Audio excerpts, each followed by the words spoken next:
Hello बच्चों, let's read the question. तो इस क्वेश्चन में हमें बोला गया कि ऑड वन आउट को हम लोग को पिक करना है, जहाँ पे हमें ऑप्शंस दिए गए हैं ए इलियम, बी प्यूबिस, सी प्यूबिक सिम्फेसिस और डी इशियम। तो इस क्वेश्चन का अगर हम की कॉन्सेप्ट के बारे में बात करें तो यहाँ हमारा की कॉन्सेप्ट हो जाएगा एपेंडिकुलर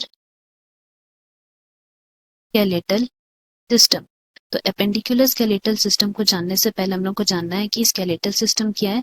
तो स्केलेटल सिस्टम को हम लोग डिफाइन कर सकते हैं framework of bones and cartilage which is responsible for all the movements present in a body, या ऑल द मूवमेंट जो हमारे बॉडी में होता है उसके लिए। नाउ जो हम लोग स्केलेटल सिस्टम के बारे में अभी बात कर रहे थे, तो उसको हम लोग 2 डिविजन्स में बांटते हैं, which are axial skeletal system and दूसरा है एपेंडिकुलर स्केलेटल सिस्टम।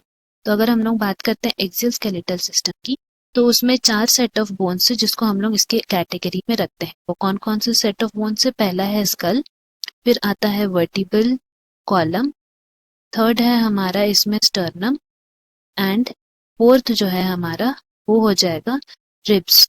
तो ये 4 सेट ऑफ बोन्स है जो एक्सियल स्केलेटल सिस्टम के अंदर आते हैं। नाउ अगर हम लोग बात करते हैं एपेंडिकुलर स्केलेटल सिस्टम की, तो इसमें हमारे all limbs along with girdles आएंगे।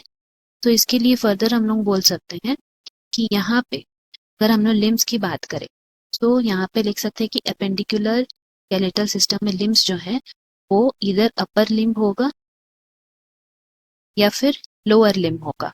तो अगर हम लोग बात करते हैं अपर लिम्ब की, तो अपर लिम्ब को हम लोग एक नाम दिए हैं, उसको क्या नाम दिए हैं? It is named as forelimb, जहाँ पे डिफरेंट बोन्स प्रेजेंट हैं। एंड दूसरा है हाइंड लिम्ब। दोनों में इन टोटल अगर हम लोग बात करें then they are each limb has in total 30 bones. ये पहला बात जो हम लोग को याद रखना है।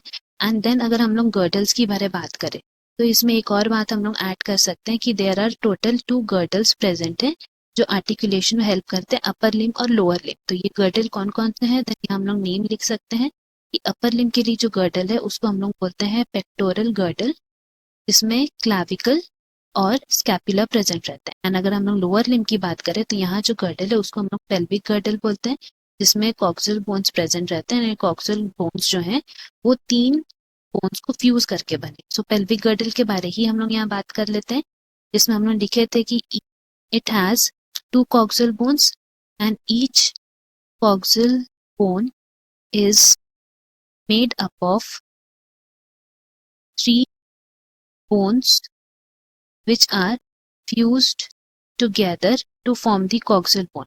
तो अगर हम लोग बात करते हैं कि ये कौन से 3 बोन्स हैं, then they are ilium, ischium and तीसरा है प्यूबिस। तो ये हुआ हमारा पेल्विक गर्डल के बारे जिसमें कॉक्सियल बोन प्रेजेंट है। नाउ एक और टर्म है जिसके बारे में हम लोग को जानना है, दैट इज प्यूबिक सिम्फेसिस। तो अगर हम लोग बात करते हैं प्यूबिक सिम्फेसिस की, देन हम लोग बोल सकते हैं कि इट इज अ पॉइंट जहाँ पे 2 हाफ ऑफ पेल्विक गर्डल के जो 2 हाफ हैं दे मीट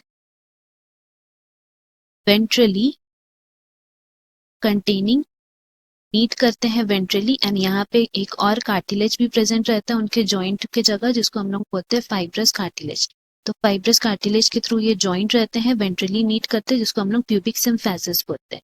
तो इससे हम लोग कह सकते हैं कि हमारा ऑड वन आउट कौन सा हो जाएगा? प्यूबिक सिम्फेसिस, बिकॉज ये डिफरेंट स्ट्रक्चर है।